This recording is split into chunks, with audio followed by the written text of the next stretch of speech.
truth about humans. Professor Kar-Ara hopped up to a perch situated just behind the lectern in order to see the crowd over it.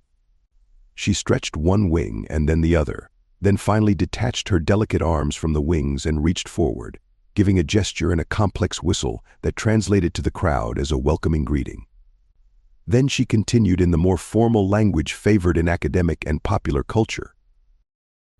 I've been called here today to quell some misunderstandings about Earth, a world very recently admitted to the Galactic Union, and particularly about humans, the dominant species of that world. I know how crazy the stories you've probably heard are, and before ridiculous rumors start to spread. As the leading Ureli expert on Earth and humans, it's my responsibility to set the record straight. Now, you've probably heard that although humans are sapient, they somehow evolved on a Category 12 death world, and that they're stronger and tougher than is reasonable to expect in any sapient species. The crowd murmured anxiously, eager to hear how that rumor had gotten started. You've heard that because it is literally true, Kar-Ara stated flatly. Earth has a punishing gravity of 9.8 meters per second squared, so human musculature is adapted to that. The human endoskeleton has adapted to be both hard and somewhat flexible, so most falls, even in that gravity, do no skeletal damage to a human unless dropping from a considerable height. The vital organs of a human are well protected by the endoskeleton. The brain, in particular, is completely encased in a thickness of hard bone. In a fall, even a damaging fall that may break a bone, these vital organs are unlikely to be damaged. But obviously, 9.8 meters per second squared can't simply be ignored, so there's some height beyond which a fall would be fatal, even for them. Would anyone like to guess the limit? A few of the audience signaled timidly, willing to take a guess. 4 meters, said a bargain in the front row. They're 2 meters tall, and high encephalization creatures tend to be clustered at a height around half the maximum distance of reasonably safe falls on their own worlds. And surely at that gravity, 4 meters would be too much. The professor smiled.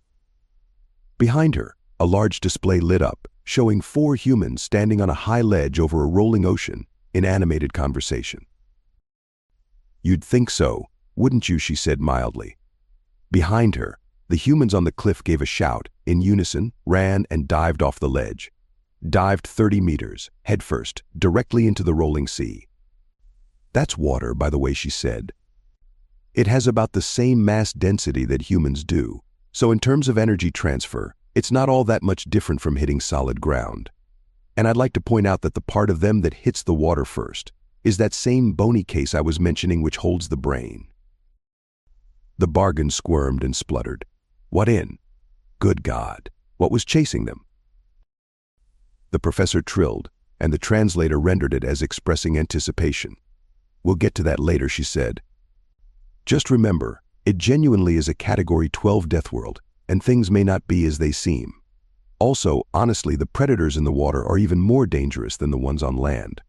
I also teach a regular class on Earth's wildlife, and rarely has the word wild been more appropriate. Behind her, the humans in the display had surfaced, giving another shout and swimming for shore. Yes, she said, anticipating the question. They took that landing without injury. And they can swim. Pretty good at it too, for land animals. That fall you just saw is honestly about the limit of what they can reliably survive, with practice. Wait, protested another Reli in the 5th row. What do you mean, practice? How do you practice something that will kill you if you haven't already mastered it? In this case, I think they start from lower altitudes, the professor said. But in some other cases, there's really no accounting for how they can possibly become practiced in the things they do. As I was saying, however, there is no limit, even on their high-gravity homeworld, on the height of the falls they might possibly survive. There are documented cases, though very rare, of humans falling over 1,000 meters with no means of slowing down save air resistance and surviving. 1,000 meters, spluttered the Ureli. They don't even have wings. How would they get 1,000 meters in the air? I'm glad you asked, said Kar-Ara. Behind her, the display blinked again. It showed a vintage small aircraft of about Tech 4 construction, at considerable altitude. The crowd went dead silent as an escape hatch opened in the side and humans began jumping out of it. One after another, they plummeted from the sky, eventually releasing brightly colored cloth parachutes that yanked with unbelievable force on harnesses they were wearing, causing several of those present to wince. These eventually dumped them, none too gently, on the ground. Immediately they got up, uninjured, and started walking around. What had happened to the vehicle, the Orelli asked. I mean, honestly, that's an insane emergency system, but I guess it worked. But why did they have to? We'll get to that, said Professor Carrara. I promise, it'll give you something to think about. Just remember, it really is a Category 12 death world. Things may not be as they seem, but humans have a long history with vehicles. Honestly, I didn't know where to start here. They had ground vehicles pulled by large animals at Tech Level 1. Aren't all the large animals on Earth dangerous? Said a small prosionid at the back of the room. The professor shrugged. There are different kinds and degrees of danger, she said. The animals involved were horses. An image appeared on the display. Large quadruped, herbivore, herd animal. So not really a predation danger, but still. After another pause, the display settled on a pen of some kind. Suddenly a bell rang, a gate opened, and one of the animals they'd just seen leapt out of the gate, with a human clinging to its back. In scale with the human, it looked even bigger than it had seemed in the first image. The enormous animal writhed and leapt, and repeatedly came down hard on its front feet in a move clearly meant to dislodge predators from its back. But the predator on its back, swinging wildly and coming down hard again and again, held on like grim death. Oddly, one-handed. The other hand waved in the air, perhaps for balance. Another bell rang, and the human nimbly jumped off onto the ground. The horse continued jumping and stomping for a few moments, then bolted for the far side of the pen. Now, there was considerable danger there, said the professor. The horse could have successfully thrown that human to the ground, and he could have been stomped or kicked and sustained serious injury. This is how they take a wild horse and start to train it. You see these other horses here, standing quietly or responding to command when there's someone on their backs. Those are trained for riding. But the prosionid protested, riding animals is Tech 0. Humans are at least Tech 6, aren't they? This display has to have been recorded thousands of years ago. Actually, let me check the lightspeed delays from the FTL relay hub. Just 2 years ago. It's just as recent as anything else we have from Earth. This activity happens on an ongoing basis. Why? I mean, what forces a Tech 6 society to train and use riding animals? We'll get to it, Professor Carrara said. It's a death world surprise. But since we're on the topic of danger from animals, you should watch this next part. Behind her on the display, another bell rang, and an even more enormous creature leapt into the pen, with an even more tenacious, even more insane human clinging one-handed to its back as the beast whipped its head back and forth, trying again and again to hook the human with its horns. It bellowed furiously, whirled and stomped and shook, and the human on its back clung to it, as the one they'd seen earlier clung to the horse, until the bell rang. He was fairly catapulted from the beast's back when he let go, and landed directly in front of it. The enormous animal charged, horns down, with the clear intent of killing him, when a second human even crazier than the first ran up and punched its flank. The animal was distracted for a moment, and the rider ran for the side of the pen. The insane human who'd punched it was spinning a noisemaker and shouting at it, keeping it confused for just long enough to set up its own escape. What? Was that? The prosionid said shakily. That was, let's see, a bull. Herbivore and herd animal, like the horse, but this species has one breeding male like that bull, there per 30 or so females, and the bull's primary purpose is to protect his herd from, well, mostly from other bulls, but also from predators. And it's a Category 12 death world, so of course it's equipped with formidable natural weapons in the form of horns. That guy there, like the humans, is every bit as tough as it has to be to survive there.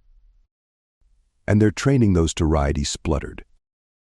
No, they've never ridden those, Professor Carrara said dismissively. They're far too slow. They raise that species mainly for food. Food. Yes, the humans routinely kill and eat them, Carrara confirmed. Then why? You're going to tell us why eventually, aren't you? Death world surprise. The professor nodded. "You're wise to my little game," she said brightly. "Before we go on, I want to illustrate the value of what humans call muscle memory. To some extent, every species does this, but with humans, it's pretty special. They can master complex skills of movement and balance with a few practice sessions, and if they continue to practice, they can learn to do things most species simply can't do." Behind her, on the display, a human with blades strapped to its feet glided across a white surface.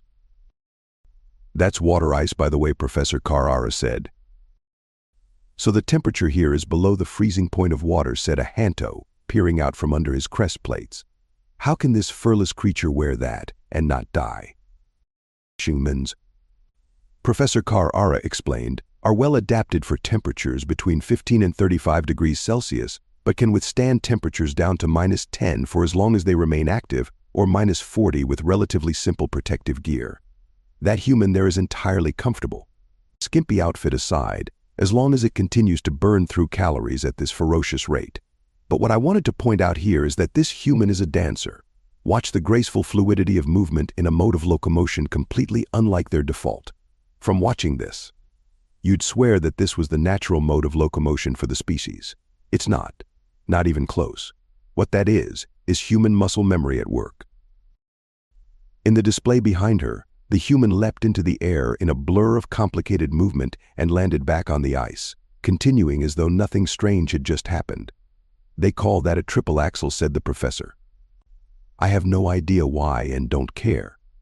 It seems like it really ought to be impossible. But you needed to see this in order to understand this next thing." Behind her, the display blinked again. On another frozen pool, there were about 40 humans wearing armor made of pads and carrying bent sticks, sliding on blades across the ice in the same way as the one they had just seen. Half were wearing orange clothing and half were wearing white.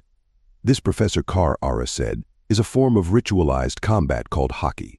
As you may have heard, it was the misfortune of the hunters to begin their attempted invasion of Earth at an arena where hockey was in progress. They found themselves on slippery footing in the middle of 40 armed and armored humans who were capable of entirely sure-footed movement on the ice and who were there for combat. And the arena itself was entirely surrounded by several thousand more humans present to observe the hockey.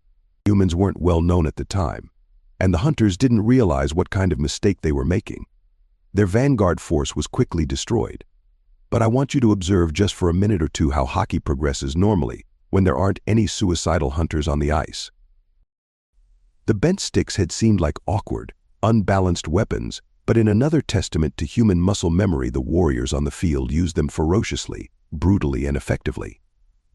There was another weapon on the ice which most of the audience hadn't at first seen, a sort of sliding missile that they could use the sticks to launch at each other.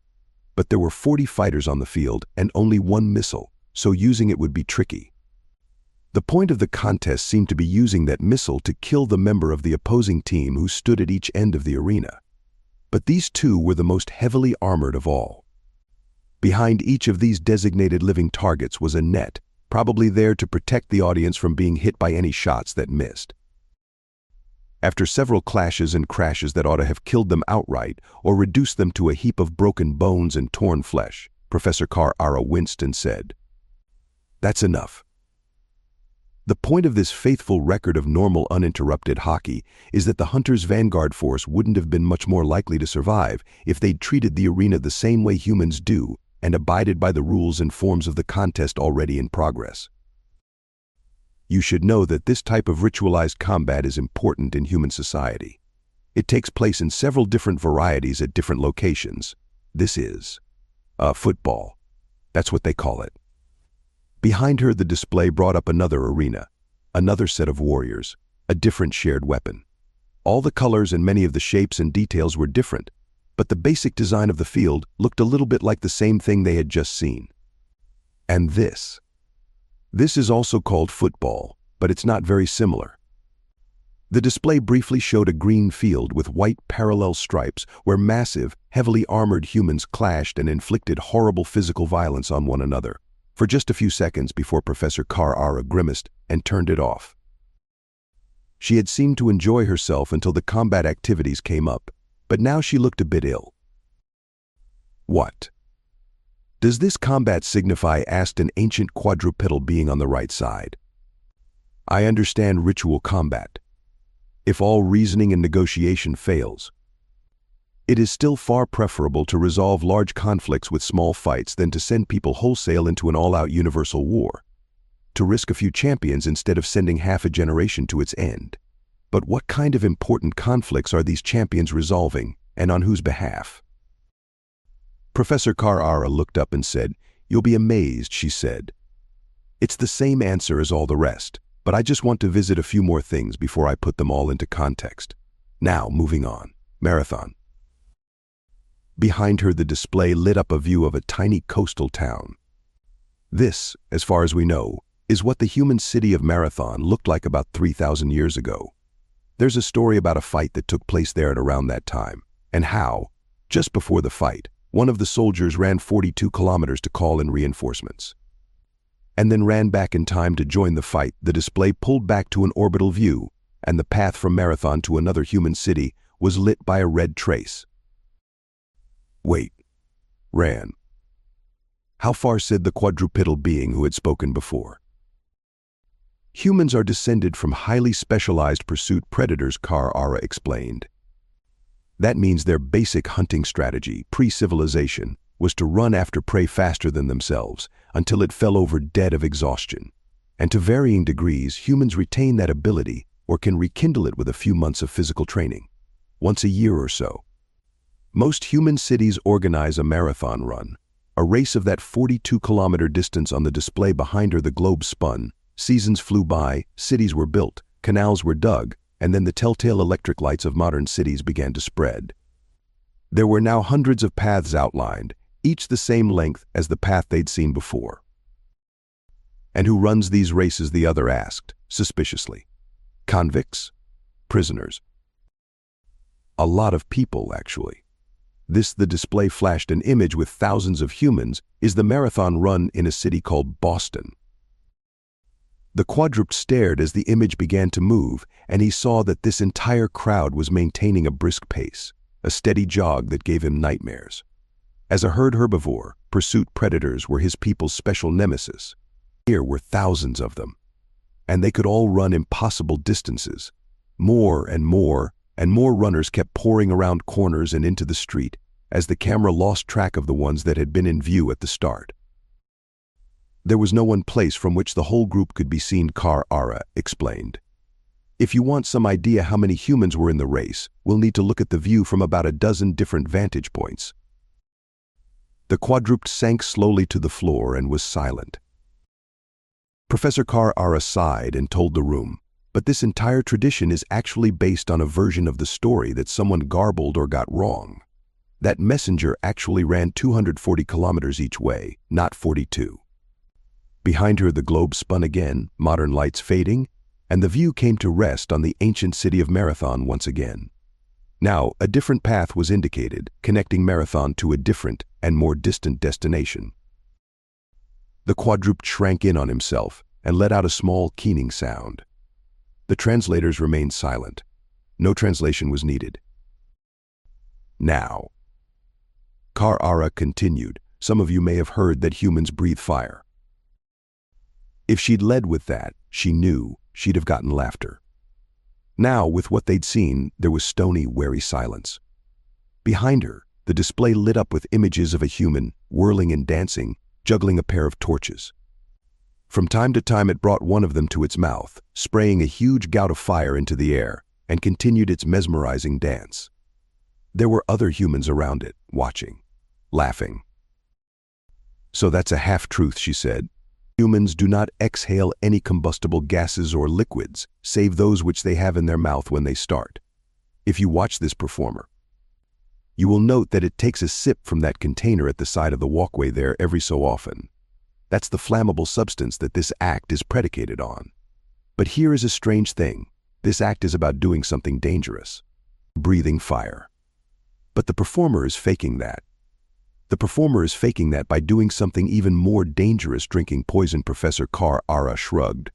"I suppose the fire is more colorful and gets more attention, but that little container there is full of gasoline."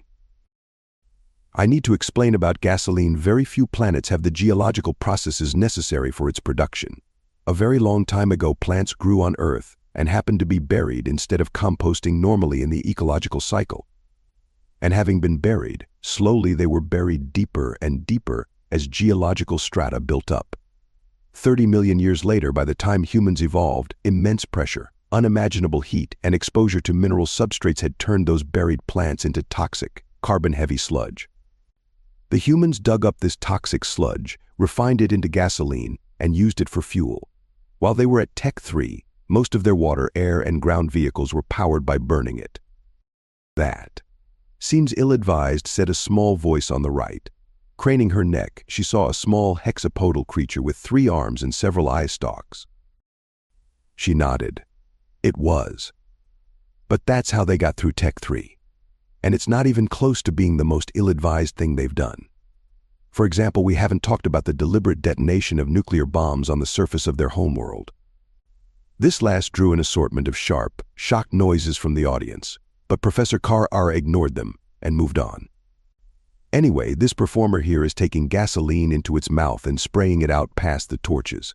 It has to be very careful because gasoline is, as I've already said, poisonous if swallowed, flammable in open air, and explosive in enclosed places. She paused. And its mouth is an enclosed place. Several of these performers die each year. Who is forcing them to perform such an act? Whispered the hexapod, outraged. At this point, the professor hopped from her dignified perch up onto the top of the lectern, where she could see and be seen by everyone. This was the most important part of the presentation. Nobody, she said. That's the answer to all of this. That's our Death World surprise. These are all recreational activities. They do these incredible things that others might be driven to in extreme desperation. Just because they want to. And these things you've seen aren't even half of 1% of the examples I've collected. Stunned silence filled the room. Kar-Ara went on. Nothing chased those 4 off the cliff into the ocean. They just jumped because they wanted to. That aircraft hadn't had a catastrophic failure and wasn't about to crash. They just jumped out of it because they wanted to. In fact, humans pay money for people to take them up in aircraft just so. They can jump out in midair. Nobody's forcing these people into ritual combat, and there are no important conflicts being resolved. They just fight because they want to.